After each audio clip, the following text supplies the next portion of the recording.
নমস্কার, বিকেল ঠিক 5টা মানে 5টার 5 সময় আমি অতনু রয়েছি আপনার সঙ্গে। 5 খবরের শুরুতেই 21-এর মঞ্চের খবরে নজর রাখতেই হবে। 21শে জুলাই আজ, সেই 21শে জুলাইয়ের মঞ্চ থেকে যে বার্তা তৃণমূল সুপ্রিমোর, তার বিভিন্ন দিক বিশ্লেষণ করবেন আমার সহকর্মীরা আমার সঙ্গে রয়েছেন।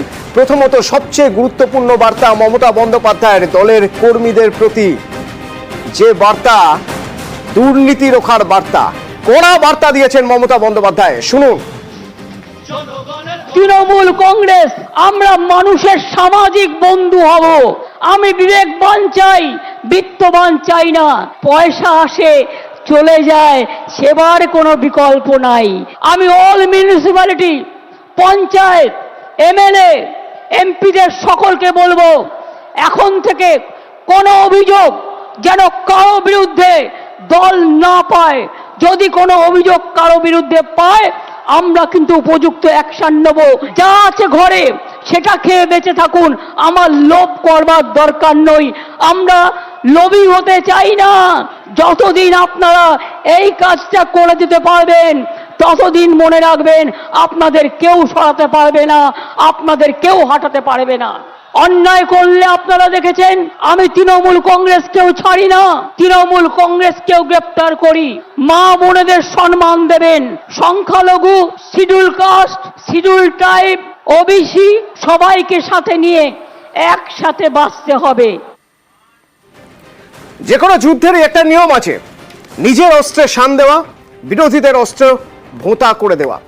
তো বলা হচ্ছে এই 21-এর মঞ্চ থেকে 26-এর লক্ষ্যে বার্তা দিচ্ছেন মমতা বন্দ্যোপাধ্যায়।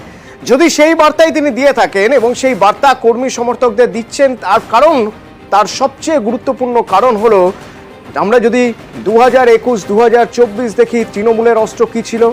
কেন্দ্রের বঞ্চনা। আর বিজেপির অস্ত্র কি ছিল? বিরোধীদের অস্ত্র ছিল দুর্নীতি, তৃণমূল নেতা কর্মীদের দুর্নীতি, কাটমানি। তো সেই অস্ত্র ভোঁতা করার লক্ষ্যেই কি নিজের কর্মীদের সাবধান করে দিলেন, হুঁশিয়ারি দিলেন? জানার চেষ্টা করবো। সোমরাজ প্রতিনিধি আমার সঙ্গে সরাসরি রয়েছেন। সোমরাজ, আজ দিনভর 21-এর মঞ্চে তুমি ছিলে, তুমি দেখেছো তৃণমূল নেত্রীর বিভিন্ন বার্তার মধ্যে সবচেয়ে গুরুত্ব পেয়েছে দুর্নীতি রুখতে হবে, দুর্নীতিতে জিরো টলারেন্স তৃণমূলের। কেন মনে হয়?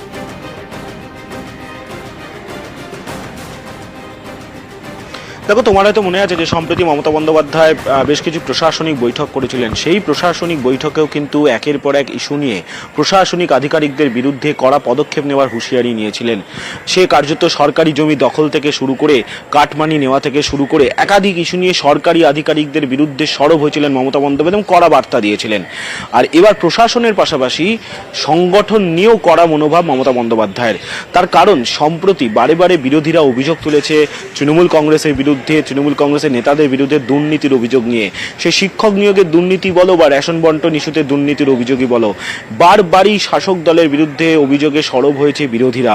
সেই জায়গা থেকেই যখন 2026-এর বিধানসভা নির্বাচন আর 1.5 বছর বাদে, সেই জায়গা থেকেই শাসক দলের, অর্থাৎ তিনি তার নিজের দলের নেতাকর্মীদের কার্যত সতর্ক করে রাখলেন, স্বচ্ছতার বার্তা দিয়ে রাখলেন। তার সঙ্গে আজকে মমতা বন্দ্যোপাধ্যায় শুদ্ধিকরণেরও বার্তা দিলেন এবং শৃঙ্খলারও বার্তা দিলেন। মমতা বন্দ্যোপাধ্যায় এটা মনে করিয়ে দিলেন যে এই দলে কেউ নেতা নয়, সবাই কিন্তু কর্মী। তার পাশাপাশি যদি কারোর বিরুদ্ধে কোনো অভিযোগ আসে, তাহলে তার বিরুদ্ধে শাস্তিমূলক পদক্ষেপ নেওয়া হবে। এর আগে তুমি প্রশাসনিক বৈঠকগুলি যখন লক্ষ্য করেছিলে, তখনও কিন্তু মমতা বন্দ্যোপাধ্যায় প্রশাসনিক আধিকারিকদের কাছে স্পষ্ট করে দিয়েছিলেন কোনো অভিযোগ হলে তার বিরুদ্ধে পদক্ষেপ হবে, আর সেই পদক্ষেপও হচ্ছে প্রশাসনিক স্তরে। সেই জায়গা থেকে আবার সাংগঠনিকগতভাবেও যে মমতা বন্দ্যোপাধ্যায় তার দলের কর্মীদের বিরুদ্ধে পদক্ষেপ নেবেন, সে বিষয়ে এদিন স্পষ্ট বার্তা দিয়ে দিলেন এবং তার উদাহরণ তিনি টেনে আনলেন। তিনি বললেন যে এরকম যারা শাস্তিমূলক পদক্ষেপ পেয়েছে, তাদের বিরুদ্ধে কিন্তু বেশ কিছু অভিযোগ ছিল এবং তৃণমূল কংগ্রেসের কর্মী হলেও তাদের তিনি রেয়াত করেননি।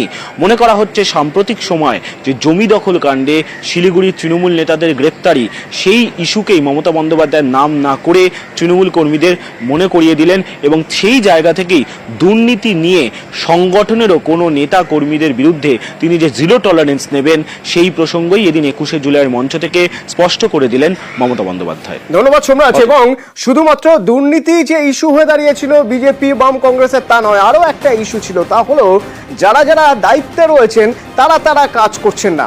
তো সেই ইস্যুও যাতে না তুলতে পারে বিরোধীরা ভোটের আগে, তার জন্য এখন থেকেই সুর বেঁধে দিলেন মমতা বন্দ্যোপাধ্যায়। দলীয় নেতাকর্মীদের মধ্যে যারা যারা বিভিন্ন পদে রয়েছেন, যারা জিতে এসেছেন, তাদের কড়া বার্তা, কাজ করতে না পারলে পদ ছেড়ে দিন।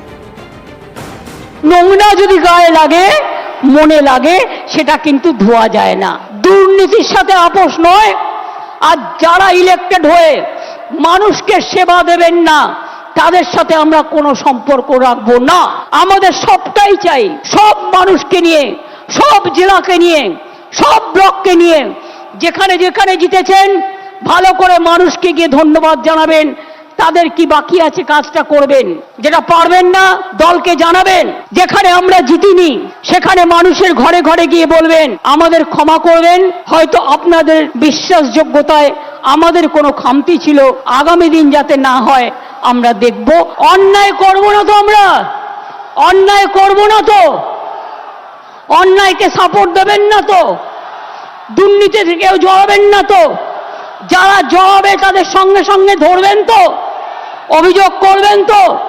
একদম মনে রাখবেন, এই শিক্ষা আজ এখান থেকে নিয়ে যান। আজ এই 21-এর মঞ্চের আরো দুটো গুরুত্বপূর্ণ দিক আছে। প্রথমত, সবার মনে এই প্রশ্ন ছিল যে মাঝের 1.5 মাস অভিষেক বন্দ্যোপাধ্যায় কি করছেন। জবাব দেওয়ার জন্য 21-এর মঞ্চকে বেছে নিয়েছেন অভিষেক। কি জবাব দিয়েছেন শোনাবো, আরো শোনাবো। অত্যন্ত তাৎপর্যপূর্ণ এবারের 21-এর মঞ্চে সমাজবাদী পার্টি সুপ্রিমো অখিলেশ যাদবের উপস্থিতি। তিনি কি বললেন শোনাবো, বিরতির পর সঙ্গে থাকুন।